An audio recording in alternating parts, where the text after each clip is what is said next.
Have you ever wondered why happiness seems to slip through your fingers, even when you have everything you've always wanted? Look around you. We live in an age of unprecedented abundance, material comfort, endless entertainment, unlimited knowledge at the touch of a finger, and yet the emptiness persists. The modern mind has become a silent battlefield. The weight of anxiety, the constant pressure of notifications, the incessant comparison on social media. We are more connected than ever, and paradoxically more disconnected from ourselves. Perhaps you recognize yourself in this cycle. You seek something you believe will bring happiness. You achieve it, feel a brief satisfaction, and soon after, the emptiness returns, sometimes even deeper. This isn't exclusively your problem. It's the modern human condition. Buddhist wisdom, more than 2,500 years old, already understood this pattern. The Buddha taught that much of our suffering doesn't come from external circumstances, but from internal habits we cultivate without realizing. These are subtle, almost invisible behaviors that infiltrate our consciousness day after day, sabotaging any possibility of lasting peace. These are the 7 silent habits that are sabotaging your happiness right now as you watch this video. Habits that operate in the shadows of your mind, distorting your experience, creating a filter through which you see reality in a distorted way. The most concerning thing isn't their existence, but the fact that we rarely question them. We accept these patterns as a natural part of who we are, but we don't need to live like this. The first step toward liberation is recognition, and that's what we'll do today. Illuminate these hidden habits so they can be clearly seen and finally transformed. In the Buddhist tradition, the fundamental concept that explains our discontent is known as dukkha, a word that goes beyond the simple translation of suffering. Dukkha encompasses all forms of dissatisfaction, from small daily discomforts to deep existential anguish. The Buddha taught that understanding dukkha is the first step toward liberation. These 7 silent habits we'll explore are modern manifestations of mental poisons that Buddhism has identified for millennia. They are subtle patterns that, without our awareness, we feed daily, creating the perfect conditions for suffering. The good news is that once identified, they can be transformed. The first silent habit is constant comparison. In the digital age, we've turned our lives into showcases, consuming carefully selected fragments of others' lives. Buddhism calls this envy or covetousness, one of the fundamental mental poisons. By continuously comparing ourselves, we live in a state of chronic insufficiency, unable to appreciate what we already have. The second is endless mental rumination. The modern mind rarely rests, incessantly jumping between past and future, creating scenarios, reliving mistakes, anticipating problems. This habit is what Buddhism calls monkey mind, restless, scattered, unable to inhabit the present where true happiness resides. The third habit is attachment to outcomes. We live obsessed with achievements, goals, and specific expectations, conditioning our happiness to them. Buddhism teaches that attachment is the root of suffering. When our peace depends on specific external circumstances, we become prisoners of universal impermanence. The fourth habit is resistance to change. We fiercely fight against the impermanent nature of reality, trying to fix people, moments, and circumstances. The Buddha taught that everything is in constant flux, anicca or impermanence. Our resistance to this fundamental truth generates unnecessary suffering. The fifth habit is excessive identification with our thoughts. We believe we are our thoughts, becoming hostages to each mental narrative. Buddhism teaches that we are the observer of experience, not the thoughts themselves. This fundamental confusion keeps us trapped in negative mental patterns. The sixth habit is the incessant quest for control. We try to control events, people, and even emotions, creating a constant battle against reality. Buddhism teaches the virtue of acceptance, not as passivity, but as a lucid recognition of what is beyond our control. The seventh and final habit is relentless judgment. We divide experiences into good or bad, desirable or undesirable, creating aversion or attachment. Buddhism teaches equanimity, the ability to observe without judging, welcoming each experience as simply what it is. Each of these habits operates silently in our minds, creating layers of suffering that we confuse with our identity. Buddhist practice offers specific antidotes for each of them, paths to transform these patterns into opportunities for awakening and liberation. Let's explore how each of these silent habits manifests in modern everyday life, creating almost invisible barriers to our happiness. The habit of constant comparison is deeply rooted in our daily routine. It's that moment when you open Instagram during breakfast and see a colleague announcing a promotion while you feel stagnant in your career. It's the discomfort of seeing friends traveling while you work overtime. It's the impulse to check how many likes your photo received compared to others. Each of these small comparisons drains your energy and sows dissatisfaction, like constant drops piercing a rock. Endless mental rumination appears on those nights when you can't sleep, going over a difficult conversation you had during the day. It's the time lost imagining problems that will probably never happen. It's when you're on an outing with loved ones, but your mind is stuck worrying about tomorrow's work. While your body inhabits the now, your mind wanders through the labyrinth of past and future, missing the only moment that truly exists.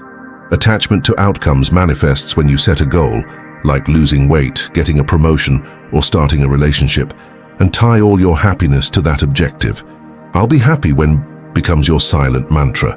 You notice this when you achieve something desired, and after brief satisfaction, quickly establish a new condition for your happiness. As the Buddha said, it's like chasing the horizon.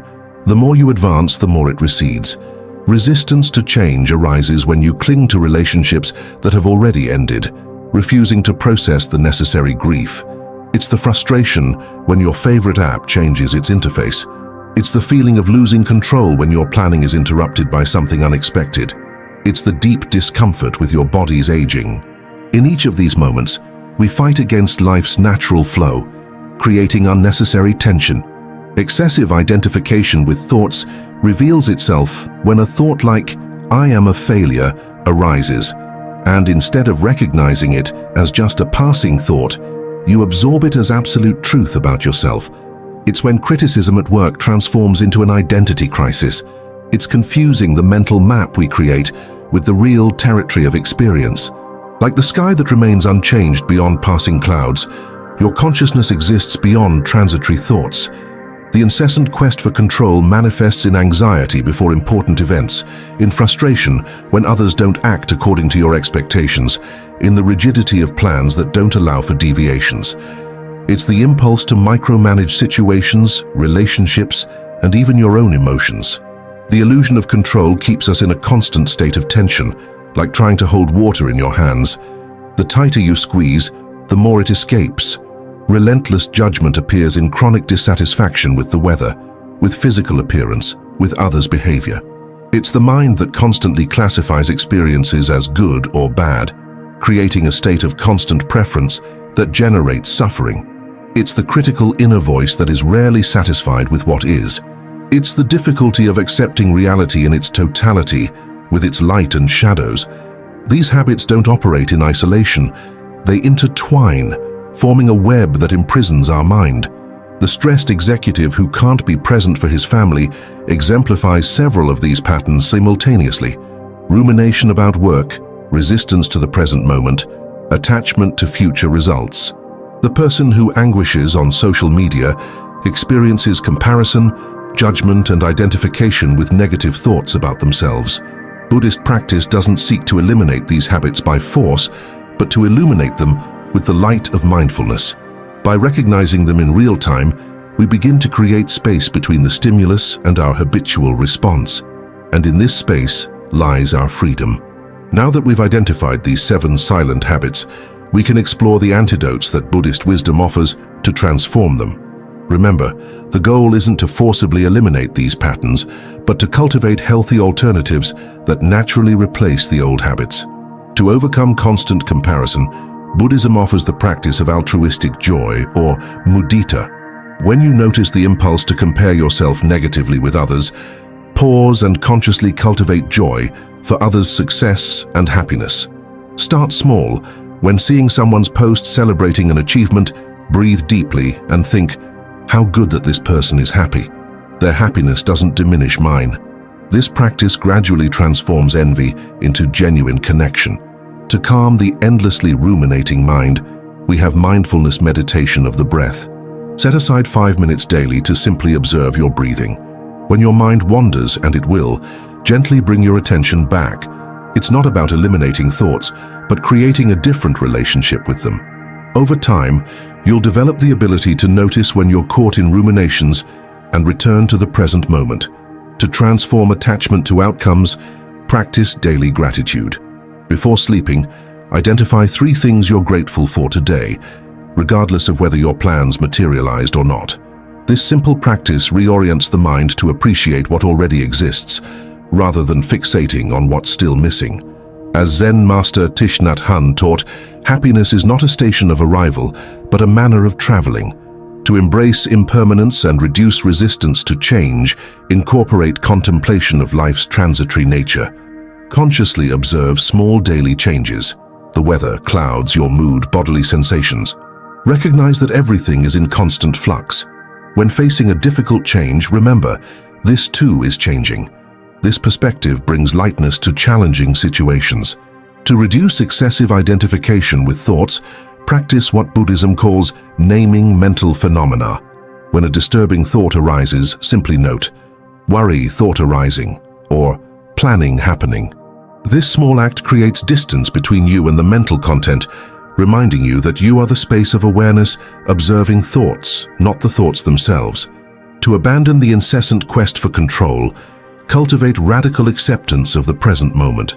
Before reacting to challenging situations, ask yourself, what in this situation can I control and what is beyond my control?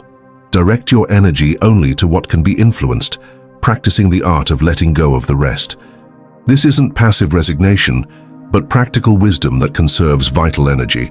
To transcend relentless judgment, develop equanimity, the ability to remain balanced in the face of pleasant and unpleasant experiences. When you notice your mind labeling an experience as good or bad, try replacing these judgments with interesting or simply, "This is happening now." This practice doesn't eliminate discernment, but dissolves the excessive reactivity that generates suffering. These practices aren't instant solutions, but seeds that, cultivated daily, gradually grow, transforming the terrain of the mind. What's important isn't perfection, but continuity. Small, consistent acts have extraordinary transformative power. Remember, you don't need to change all these habits at once. Choose one that especially resonates with you at this moment in life, and start with it. As the Buddha taught, drop by drop fills the ocean. Each small moment of awareness is a victory. Each return to the present, a reconnection with the inner peace that has always been available. The journey of transforming these habits isn't about achieving a perfect state of happiness, but about discovering increasing freedom from unnecessary suffering. And this freedom begins right now, in this exact moment of recognition. At the beginning of this reflection, we spoke about how we seek happiness in external conditions, while carrying within us silent habits that sabotage this very happiness we seek. It's as if we're constantly watering seeds of dissatisfaction while expecting to harvest flowers of contentment. The beauty of the Buddhist perspective lies in its profound optimism. Our essential nature is already complete, peaceful, luminous. True spiritual practice doesn't consist of adding something new, but of removing the obstacles that obscure this original nature. The 7 habits we've explored are just passing clouds. They don't define the sky of your consciousness. Freeing yourself from these habits isn't an instant achievement, but a journey of gradual awakening. There will be days of profound clarity and days of returning to old patterns. Welcome both with compassion. As Zen masters say, fall down 7 times, get up 8. The only true failure would be to abandon the path. I invite you to choose just one of these habits to observe with loving attention during the next week. Don't try to change it immediately. Just observe when it arises, how it manifests in your body, emotions, and thoughts. This awareness by itself is already transformative. If this reflection brought any clarity to your mind or peace to your heart, consider subscribing to this channel. Here we regularly share Buddhist teachings adapted for the complexities of modern life, practical tools to cultivate inner peace amid outer chaos. Leave a comment sharing which of these 7 habits resonates most with your current experience. Your sharing may illuminate the path for others who are watching. And remember, at this exact moment, despite mental habits, The peace you seek is already present as the silent background of all experience. Your true nature was never lost, only temporarily forgotten, and the path back home begins with a single conscious step here and now. The mind is the source of all happiness and all suffering. Transform your mind and you will transform your world.